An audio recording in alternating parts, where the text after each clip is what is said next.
Hello and welcome back to the Chicken for Breakfast podcast, where we have all the answers to one very simple question. What's cooking? There we go. Boom. Absolutely. You did it. One take. One take wonder. Call me Jay-Z at a podcast interview. One take. So today's guest is a Cleveland local who owns and operates an art gallery for You go ahead and just take it away. Deep Roots Experience, corner 79th and Central, Cleveland's historic Fairfax neighborhood. Deep Roots Experience is a full-time art gallery working exclusively within that space with Black and brown artists, and outside of there, tapping into all cultures in an attempt to create space for underrepresented artists and emerging artists. Absolutely. So we've actually been to your space. Yeah, you broke in. man, hang on. Whoa. That's it. Yeah. No, so we were actually legally at your space, and really cool art in there. Really cool art. Yeah, man. It was truly, and it's not. When you think of art, you either think of music. Mm-hmm. You think of I'm drawing stuff, but this was there were textures. Yeah, man. There were paintings. I think what was the first show you came out for?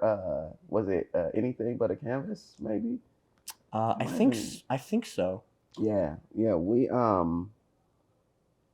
art is elusive as a career for a lot of people.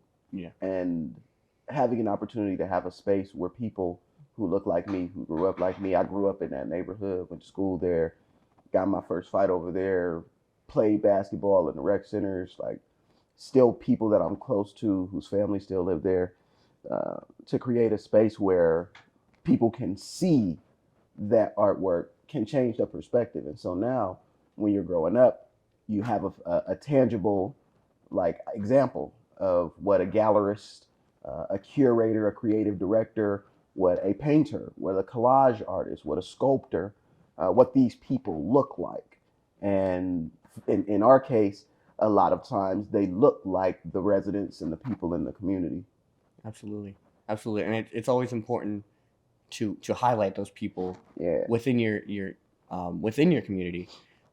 Me being a filmmaker, I know you do a lot of artsy stuff. Oh man, we do a lot of things. Yeah. The world of art is just it's a beautiful place to be. Yeah, it is. It is a dangerous place to be. That too. And it is not the space for people who don't like working. People think artists like to escape from the 9 to 5, and it is the absolute opposite. It is the consumption of your 9 to 5 plus. Yeah, I'm glad someone is on that same page.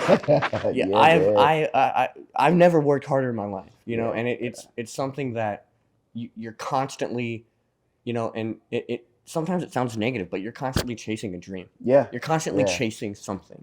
And you you're really working when you don't have time to see if the dream's working. Right? When you find yourself, you hear the stories from people of I was working my ass off and then I got a call, or I was, doing my thing and then somebody caught it. You don't realize the impact until it's there. And then you have to take that next step of oh shit, it's here. Yeah. How do I protect it? Yeah. So that kind of brings us to protecting art, protecting our own community. Mm-hmm. How do you take that mission and embrace it? More than anything is allowing artists to be honest and giving their portrayals of reality, their productions of reality, a space designed to display it. I think intentionality for a curator is often their most important weapon, because it means that you meant to do it, right? And for art, that's what it requires. You mean to do it, and not in a direct every line was meant to be that way. For some artists it is, right? But there is this idea that you just throw it out there and it sticks, and that's not it, right? It takes time, it takes effort, it takes patience and failing. I was talking to one of the artists in the show we have up now, called Bare My Soul. Michael Roman is his name, and we did an interview. And in the interview, he said that he instructs his students to love being bad so much that you get good. Yeah. Right. Wow. That's the Wow. that to me encompasses the amount of effort and like self-reflection that you have to have in order to find success in art. Right. You have to be willing to be bad as long as it takes for the work to start to change and morph and progress. You know, people ask like, well, how do I get better? Do it more. That's Yeah. that is the simplest answer, Yeah. but it's the most honest. I think it's a hard concept sometimes for people to grasp. Like, you don't have to be good at everything.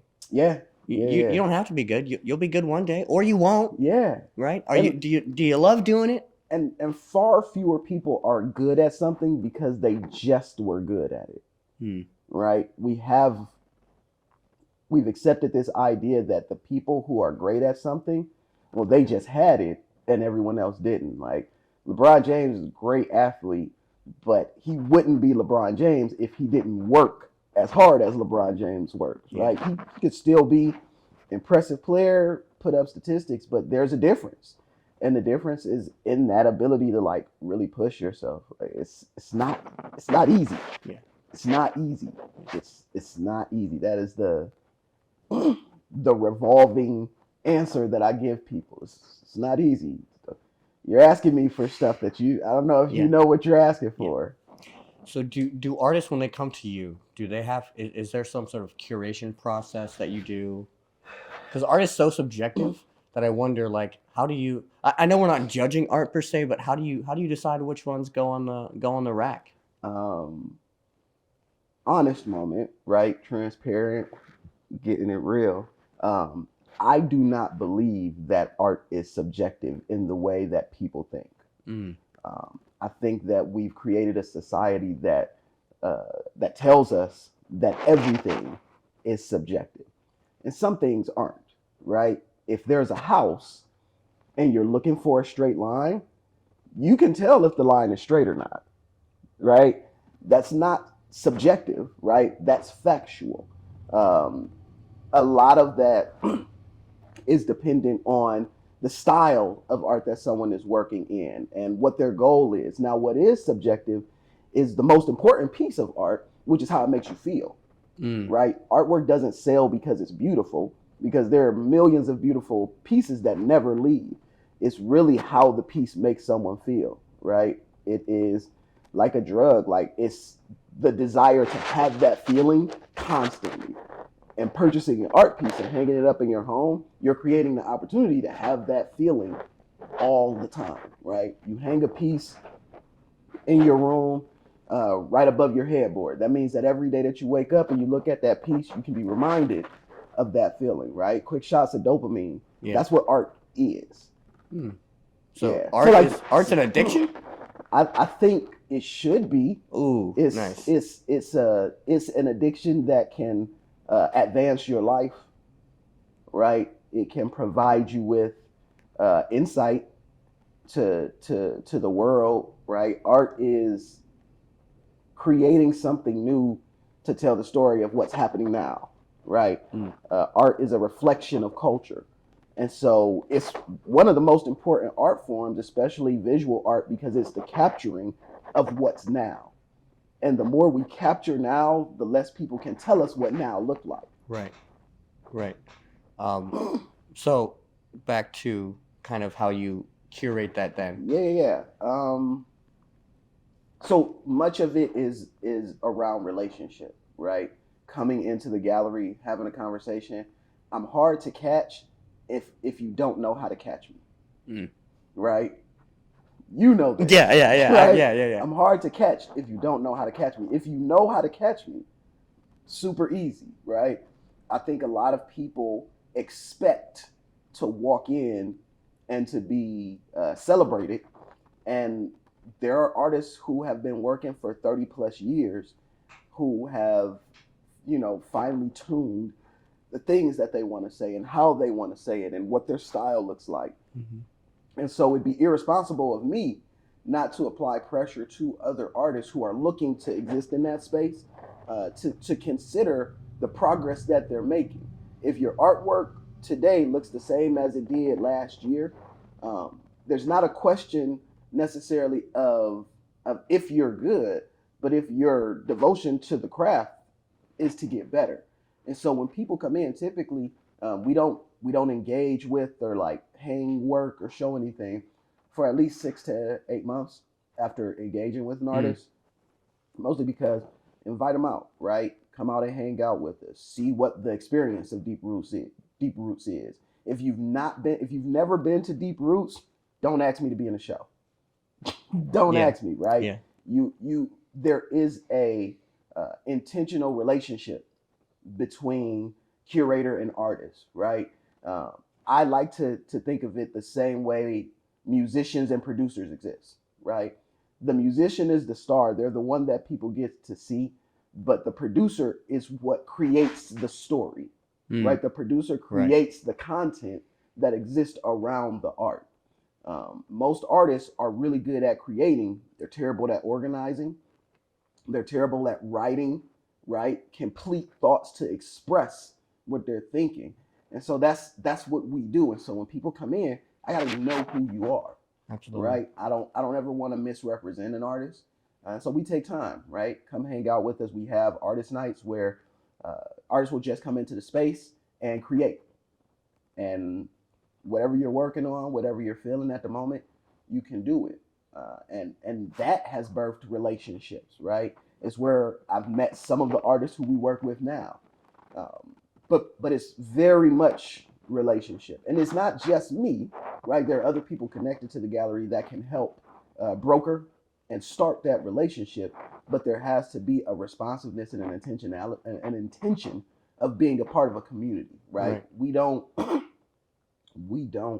operate in the thought that people come in and out as like passing through, right? We want people who believe in what we're doing because it'll make their devotion to creating their best possible piece, right, in that moment, much stronger of a desire. For sure, and that's why it's called the Deep Roots Experience, not the Deep Roots Art Gallery. You know, I don't even really know how Deep Roots Experience happened.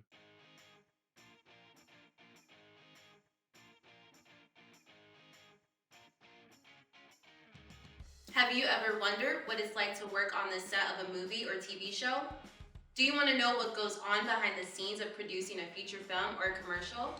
Students in the iFilm program make tons of content, including a short film, music video, promos, and a feature film. No other program develops as much content as iFilm.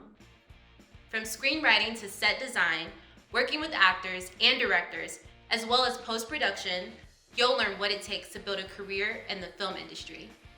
And we're currently accepting new students. Sign up at iPhone216.com so you don't have to wonder anymore. We'll see you there.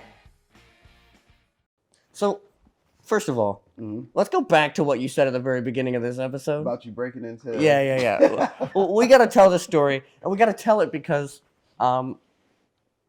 it's an interesting experience for me, and I got a big question about it. Okay, right? So let's do it. For context, this is what happens. Yes.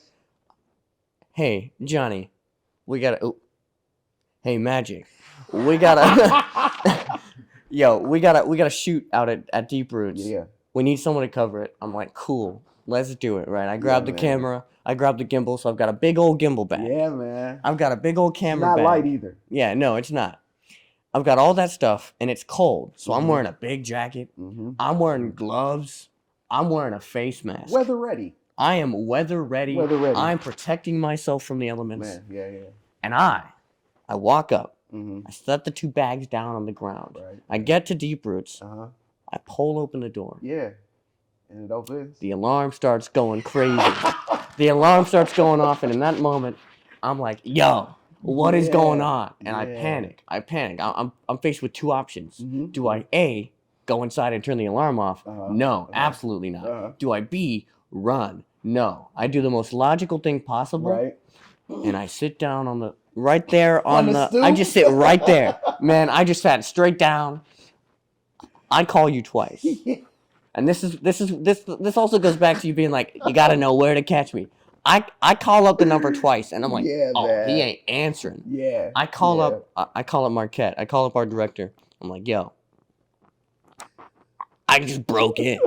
And he's like, oh, no, you're good. You're good. You're good. You're good. So then eventually they're like, yeah, just leave. Just go home. You're all good.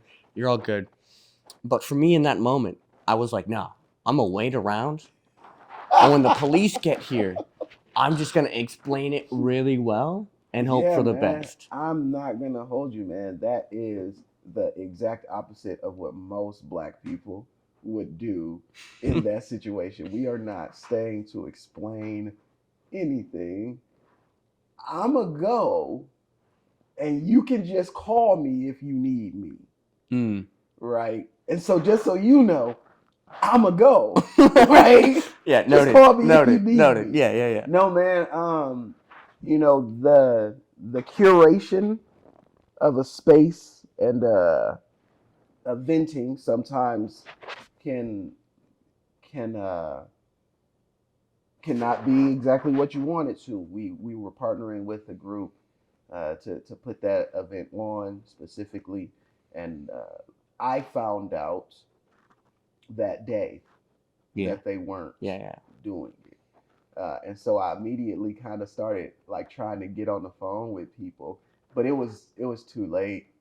And I guess it didn't get all the way to you that it was canceled. Yeah, no one told me, and it's funny because I was like stressed out, man. I was like, man, I gotta go out, I gotta show out with this camera. I'm about to go out there, I'm about to work it up, and then I'm like so confident. I walk in, I open the door, man. Why is your door not locked? So, even funnier story, the door wasn't locked because an artist, right? Relationship. So, you know, close enough to me, one of my close friends who's an artist, they have a key. And so they went to pick some artwork up that's in storage upstairs, and did not do the best job of ensuring that the space was closed. We got insurance and shit, so it's not like anything was stolen or anything was gonna come up missing in that way. But yeah, we had to have one of those come to Jesus moments where it's like, listen, you got to do a damn better job. Making sure these doors are closed. Did the police end up coming? Coming over? Yeah, they came. Yeah, I believe it. Ironically, they came very shortly after you left. Right? They are pretty responsive over there for the most part. That's pretty good. Good. At least you know you're protected. We had a window get cracked, and we got like the window things on there. Oh, nice. The window break alarm. Oh, yeah. So they thought it was a broken window, and so they called the police. And so the police called me. It's like 1 o'clock in the morning. They're like, excuse me, Mr. Ramsey, is someone breaking into your space? Sir, I don't think so. I like 12 messages from like the alarm company. Yeah. I mean, at least it works, you know? Yeah. You know. It is, I had to learn how to be a business owner. And there aren't, the pathway for me was not traditional. And so there were some things that I had to learn along the way. And I'm still learning, right? I travel and volunteer to help with other shows. Shout out to Maya Bailey, City of Ink, Mr. Soul. For the past 7 years, I've gone down to Atlanta in February to volunteer to help with this amazing show that they put together to celebrate the anniversary of them starting a tattoo shop and the culture around it. But learning has to happen because I don't know everything, but I also don't know what I don't know. And so putting myself in spaces with people who have been doing it more than me or who have different perspectives than me, my growing investment and desire around creative space making, right, was birthed from seeing spaces be, actively created and watching it happen every year. There's something different. There's something new, and understanding the value that it brought for me, and wanting to create that same value here. Well, I'm kind of biased to the art. Mm-hmm. I'm kind of biased. I love art. Mm-hmm. For the longest time, it was hard to see. Why would people? And I think you probably get this a lot, right? Like, why would I buy something hanging on a wall? And it goes back to that emotion. Mm-hmm. It's the same. Like, why would I make a movie? Yeah. Why would I do a podcast? Right? Like you're watching it right now. Mm-hmm. You're watching it right now. Right now. You're watching it. Which one? Which one? That one. Which that one over there. That yeah. one. Like, right now. Yeah. Like you're watching it. You're enjoying it. It's literally the exact same with painting, right? And for the artist to know, hey, my art, it matters. For me, like this podcast, it matters. The things that we do, they matter. So when you go to these galleries and you go to Deep Root's experience, when you go there and you're experiencing the world around you, and because that's exactly what you're doing. You're creating this environment, this safe, protected, sacred environment for these individuals, these people who work hard, and they're presenting this to you. It's more than just I'm gonna spend money or I'm not gonna spend money. It's I'm gonna make this matter to somebody else. Yeah, it's investment, man. We again curating the culture. We create a space that feels right for people who understand. Right? There's a culture that exists that if you know, you know. Right? If you come in, there are things that you'll see that are reminiscent for you. Right? That are things that you might have experienced. We did a show with artist named Krista Freehands and my Sturdivant, photographer and a painter called Get Together. And the theme for the show was community. And we did the community pieces large scale. And so when you come in, if you're connected to the culture, you see something that reminds you, right, of your family or of your people or what you've experienced. Simultaneously, understanding that the culture might not be familiar to everyone, we want to create a space that is as welcoming, right, for people outside of it. And while you may not fully understand it, the feeling that you get while in it is what's important. And that's something that, again, I learned from spending time. The first time I went to Atlanta for an art show, I never seen shit like that before. They had a whole city block turned up. It's 2,000 people dragging outside. You can't walk through the building because there's so many people. And I'd never seen anything like that before. And it was like different people, right? There's a moment while I was there, the very first time I went, there's this DJ named Mike Flo, right? He's the Dead President's DJ, right? But he's a very eccentric is like the buzzword that people use, but like he's got face tattoos, he's kind of bigger guy, real chill, but like the appearance. He was standing next to a guy in like a 3-piece suit and like fully decked out, vest, tie, pin, everything. And they were staring at this piece and just talking. And it occurred to me that like that was what I wanted. That was what I believed could exist and should exist. And that's the energy that we try to create, right? It feels like me. It feels like my family. It feels like my friends, and also allows people an opportunity to experience the feeling that we have in those spaces. Absolutely. What's going on, y'all? I'm Magic from the Chicken for Breakfast podcast, and we're heading into season 5 of the podcast on our brand new set brought to you by Studio Zero and iFilm 216. As you know, we're going to have our fan favorites coming back for podcast after podcast, but sometimes this chair is going to be empty, and we need you to sit down and have a conversation. If that interests you, you'll see a button down below that says Learn More. That'll just send us a message letting us know that you are interested, and we'll get you on. Let us know, and we'll see you soon.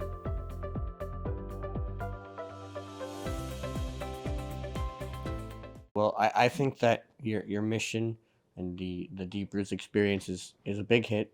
Honest, I always love going out. I I know we're appreciate doing it. some cool stuff. We're still working, You right? know, you're always gonna keep working. Big is, relative, right? So it's big compared to things that are smaller, but I've not seen from Cleveland the emerging of significant recognition for fine arts.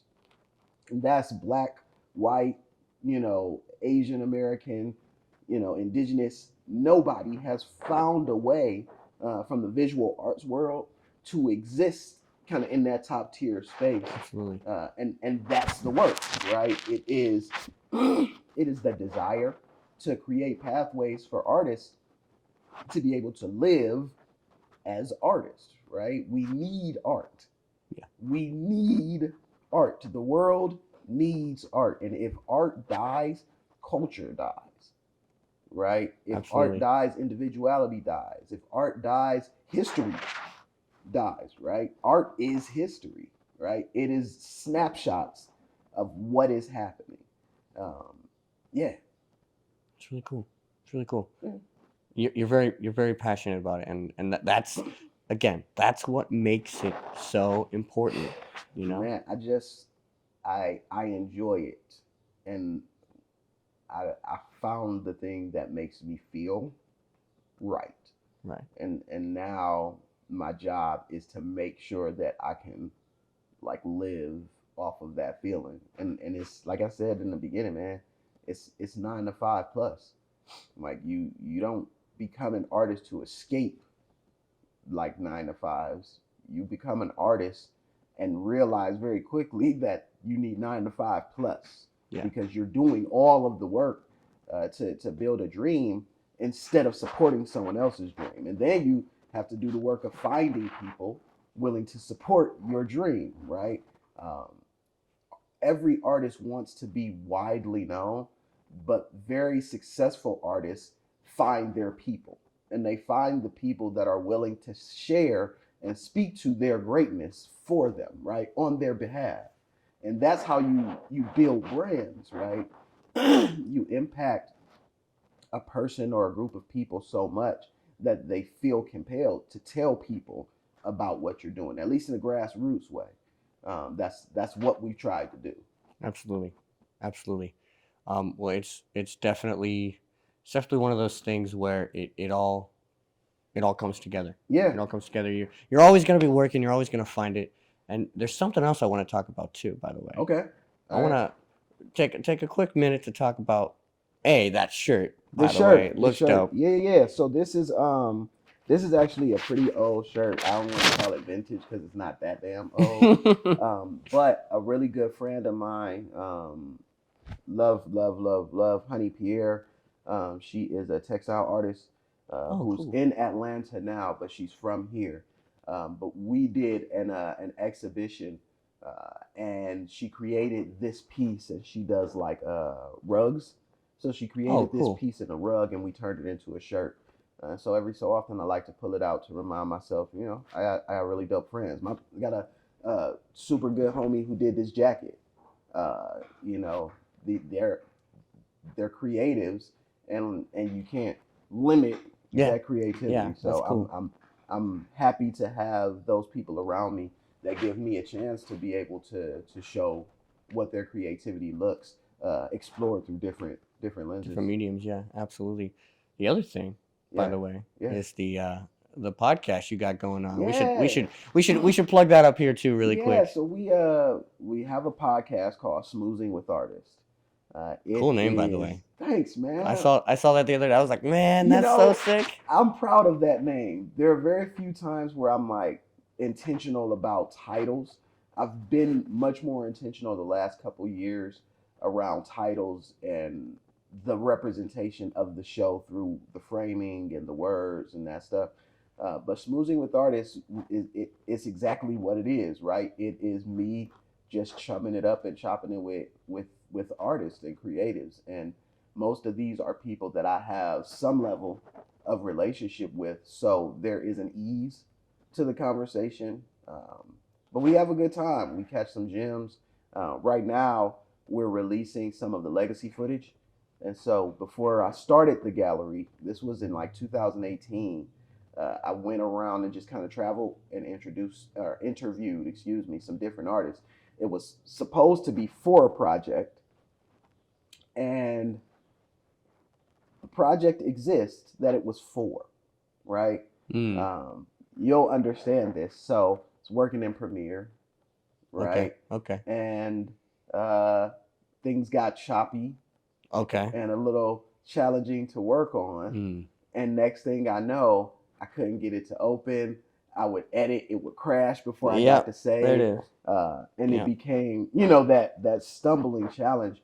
But I never gave up on it, and I've always had the footage. And so now we're pulling kind of out of that archive of really amazing artists who have blossomed in their own right into to their art forms. Some who were already there. We got a chance to sit down with Kevin Wack Williams, who's out of Atlanta, but he's from Chicago. Tim Okamura, who I believe is from Canada, who's out in New York right now. Flux out of Atlanta, Goldie, Roe, and Dan Omo out of New York. Super phenomenal photographer. Juliandra out of PA, Gabby out of DC, right? All over, man. Yeah, all over. I really took that year and just kind of went out to see what art looked like in different places because I didn't know, right? Do you think it's different? Is it different?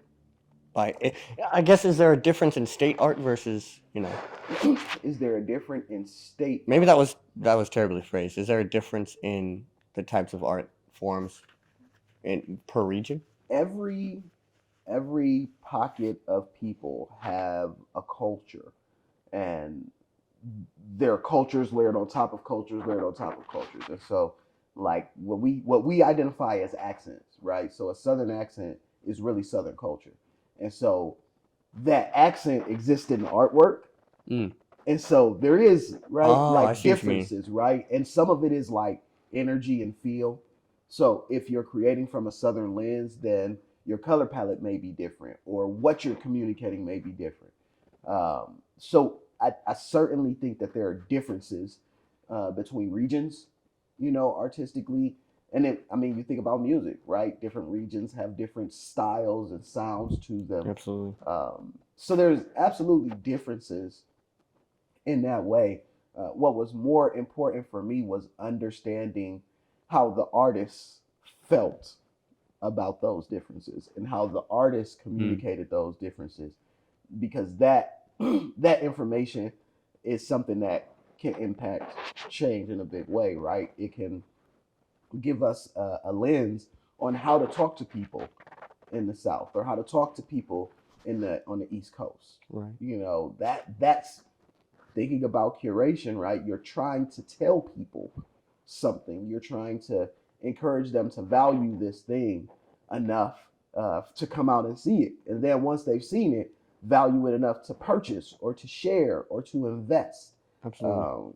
All of those things are really built from experience, from understanding how people feel and what people will react to. We, for the last 2 years or so, working with Tamisha Castle, one of my really close friends, but she does the graphic design.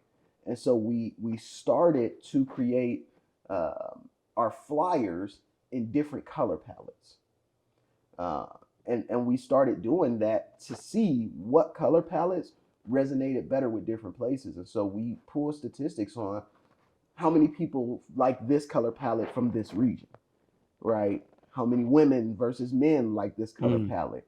How many likes, right? How much engagement did it get in the email? How many people clicked this color palette versus this color palette? And then we segment, right? So if we notice that this group of people who came to, let's say, the Dope Boy Chic show, right? This group of people who came to Dope Boy Chic show, anytime I send them a flyer that has red and black in it, they click it. Well, then I'm only going to send them the email blast that has the red and black fire, right? Soft life, right? For if if I notice that women are engaging in softer color palettes, so pastels, pinks, blues, mints, right? If I notice they're responding better to that, well, I'm going to send that flyer to all the people who came to She Art, right? Nice. It's learning the community that you want to represent and speaking to them in the way that they best respond. Absolutely. That's definitely a lot of research, but it's important to do. Yeah, it's not as much research as we think, because like kids know how to do this inherently now.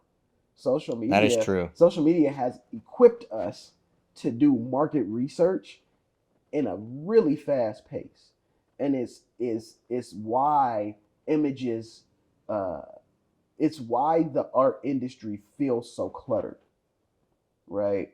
Because it's become easier to give people your art, and so now people have more art to choose from, which is great, except for sometimes popularity, right, can dictate the value that people put on art.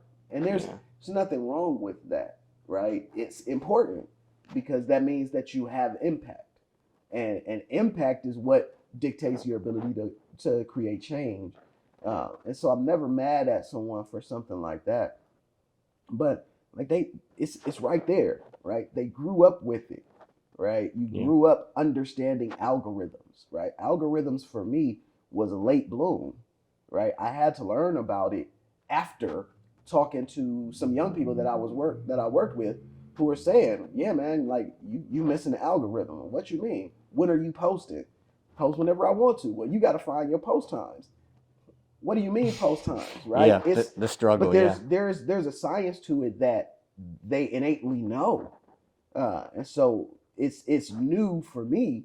But I'm also blessed to have worked with some young people that are comfortable enough to call me out and to challenge me on the things that I'm doing, all towards creating a better experience for people coming through the gallery.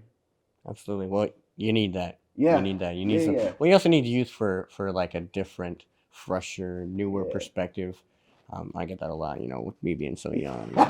No, man, I've worked with young people. The art is the passion, but the purpose is like change. And I've worked with young people for years, right? We were doing the youth programs before we started the gallery, so that's always been an important part of my personal experience. I grew up with support from a community of adults that recognized that we needed it, right? It is really hard to believe in success when the world wants you to feel like you're failing. 100%. It is in the media that we see, and this is, personal, right? This is cultural, right? The representation of Black and brown people in media is not always kind.